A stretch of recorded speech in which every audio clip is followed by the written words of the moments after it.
अस्सलाम वालेकुम यार, कैसे हो आप सब लोग। उम्मीद है आप सब लोग खैरियत से होगे।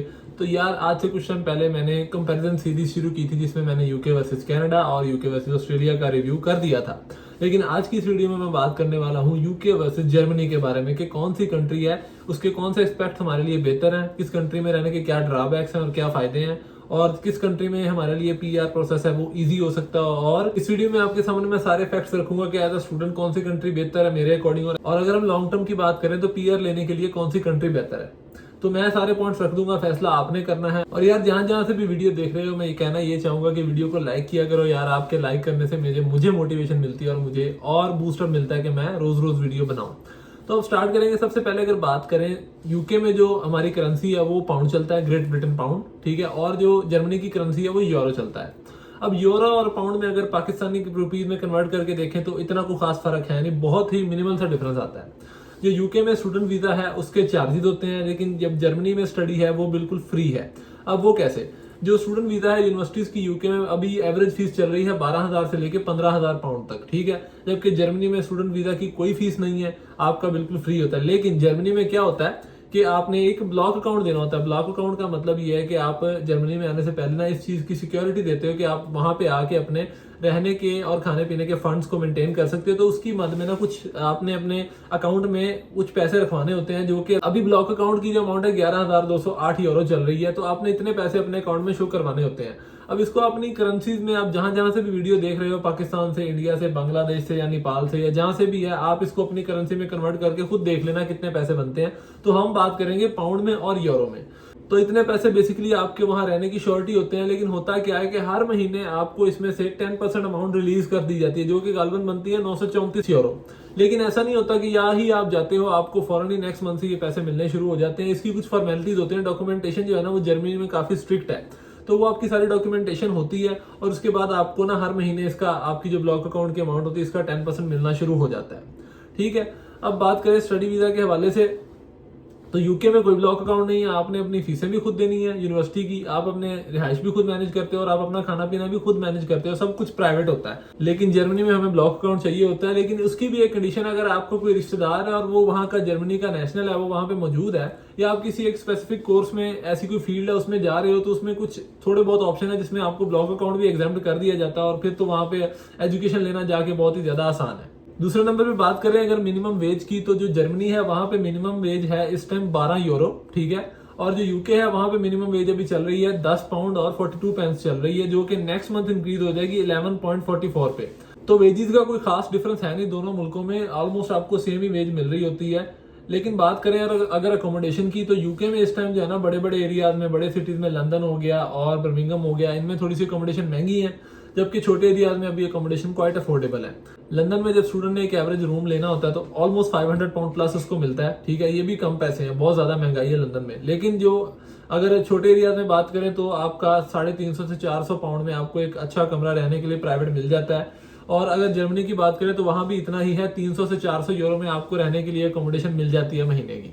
यूके की इंटरनेशनल लैंग्वेज है इंग्लिश, जो कि पूरे ग्रेट ब्रिटेन में बोली जाती है। जबकि जर्मनी की नेशनल लैंग्वेज है जर्मन लैंग्वेज, ठीक है। तो वो ये लोग बड़े ही ज्यादा अपनी लैंग्वेज को लेके ना सेंटिमेंट्स इनके दिल में होते हैं। तो ये जो इनकी लैंग्वेज होती है ना यूरोपियन लोगों की, ये वही लैंग्वेज बोलते हैं, ये दूसरी कोई लैंग्वेज अपने कंट्री में नहीं बोलते। तो जो बंदा जर्मनी जाता है उसके लिए सबसे बड़ा मसला यहाँ पे लैंग्वेज आती है कि वो लोग जर्मन बोलते हैं और आपको कम से कम जर्मन लैंग्वेज का या फिर A2 लेवल या B1 लेवल आना चाहिए होता है। जर्मन लैंग्वेज के 3 लेवल होते हैं, A B C, A1 A2 B1 B2 और C1 C2। तो इसमें आपको डिप्लोमा करना पड़ता है, जर्मन लैंग्वेज सीखनी पड़ती है A2 के लेवल पे या B1 के लेवल पे, ताकि आप एटलीस्ट उनसे कम्युनिकेट कर सको। क्योंकि अदरवाइज अगर आपको जर्मन लैंग्वेज नहीं आते तो आप यूनिवर्सिटी में तो पढ़ लोगे, लेकिन जब आप सोशल लाइफ में एंटर होगे तो आपकी सोशल लाइफ हो जाएगी जीरो, क्योंकि आपके साथ बात करने वाला बंदा ही कोई नहीं होगा। तो मेरे ख्याल से अगर ये देखा जाए तो जर्मनी में आपको डिप्रेशन और एंजाइटी के इश्यूज होने के चांसेस ज्यादा है एज कम्पेयर टू यूके। क्योंकि यूके को तो पाकिस्तान का सेकंड होम कहा जाता है। यहाँ पे पाकिस्तानी, इंडियन, सिख और बांग्लादेशी ये सारे लोग भरे पड़े हैं, इनकी कोई कमी नहीं है। तो आपको कहीं भी बातचीत करने का कोई प्रॉब्लम नहीं होता। और ऐसे भी इंग्लिश है जो कि हमें बचपन से स्कूलों में पढ़ाई जाती है। तो एटलीस्ट हर बंदे को इतनी इंग्लिश आती होती है कि वो कम्युनिकेट कर सके अपने बंदे से या किसी भी गोरे से। So there is no such problem as language barrier, जो कि जर्मनी का सबसे बड़ा ड्रॉबैक ही यही है। मेरे ख्याल में आज की वीडियो में अगर जर्मनी का कोई ड्रॉबैक मैं बताऊंगा तो वो ये लैंग्वेज बैरियर है और सोशल लाइफ में जो आपका इसकी वजह से डिफरेंस आता है वो है, इसके अलावा कोई भी नहीं है। अब अगर बात करें सबसे मेन पॉइंट की पीआर के हवाले से, तो उससे पहले हम बात करेंगे सैलरीज की। ये यूके है, जो स्पेसिफिक फील्ड वाले बंदे होते हैं, अगर आप इंजीनियर जा रहे हो या आप एज अ सॉफ्टवेयर वाले जा रहे हो या आप मेडिकल फील्ड में जा रहे हो, तो स्टार्टिंग सैलरी यूके देता है 25,000 से लेकर 35,000 पाउंड तक। ये स्टार्टिंग सैलरीज है, बाद में तो ऑब्वियसली ये इंक्रीज होती हैं। तो ये कोई इतनी ज्यादा सैलरी नहीं है, पूरे साल में आपको 25,000 से 35,000 पाउंड तक सैलरी मिलती है, और इसमें से टैक्स भी कटता है, तो वो आपके पैसे काफी ज्यादा जो है ना कम हो जाते हैं।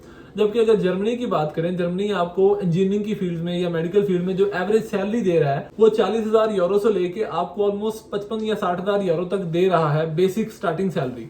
तो जर्मनी में अगर आप सैलरीज को कंपेयर करें तो जर्मनी बहुत ज्यादा सैलरी आपको दे रहा है एज कम्पेयर टू यूके, और ये जर्मनी के बारे में एक बहुत अच्छी बात है। और वैसे भी यूके में जो इन्फ्लेशन है जर्मनी की निस्बत बहुत ज्यादा है, तो ये लोग क्या करते हैं, इनके पास बहुत ज्यादा डिमांड ऑफ रिक्वेस्ट होती है कि हमें आप ऑफिस जॉब दें, स्टूडेंट बहुत ज्यादा अप्लाई करते हैं।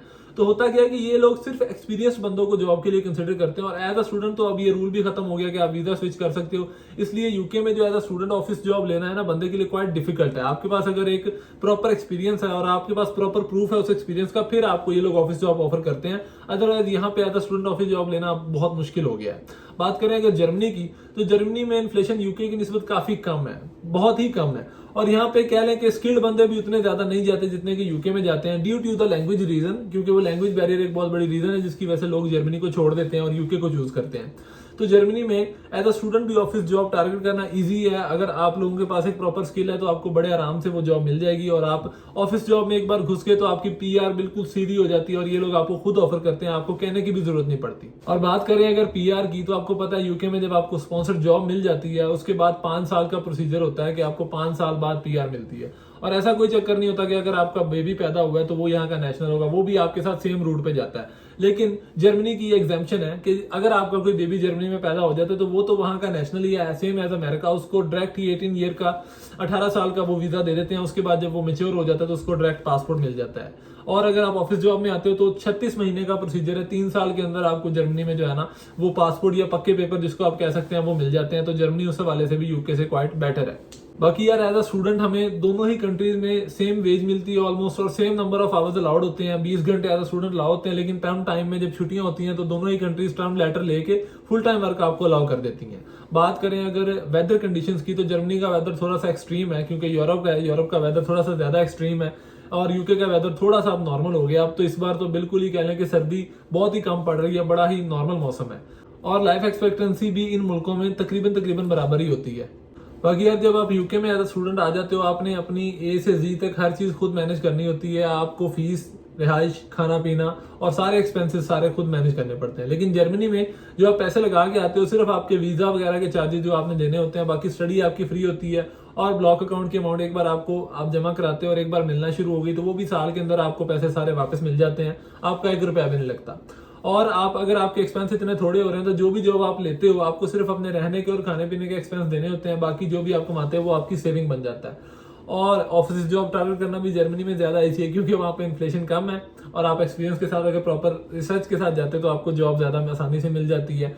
सैलरीज भी जर्मनी आपको ज्यादा दे रहा है। So the only difference is के वहाँ पे एक लैंग्वेज बैरियर है जिसकी वजह से ना सोशल इंटरेक्शन जीरो हो जाता है, आपको डिप्रेशन वगैरह के चांसेस ज्यादा होते हैं, जो मैं पहले भी मेंशन कर चुका हूँ।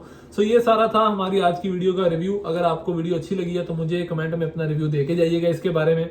और जो लोग जर्मनी और यूके से वीडियो देख रहे हैं वो जरूर कमेंट में बताएं कि उनको कौन सी कंट्री बेटर लगती है। हम मिलेंगे नेक्स्ट टाइम एक नई वीडियो में, तब तक के लिए अपना बहुत ख्याल रखें।